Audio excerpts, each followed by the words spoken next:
పుట్టేదెట్టో ఇట్టే చెప్పేయాలమ్మా. చెట్టు పుట్ట చూసే వేళ తొక్కేదెట్టయ్యా.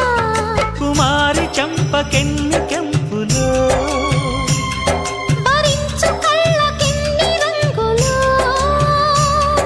అహో ఇదెంత వింత మోహము, సొగసు చూడ హాయిలే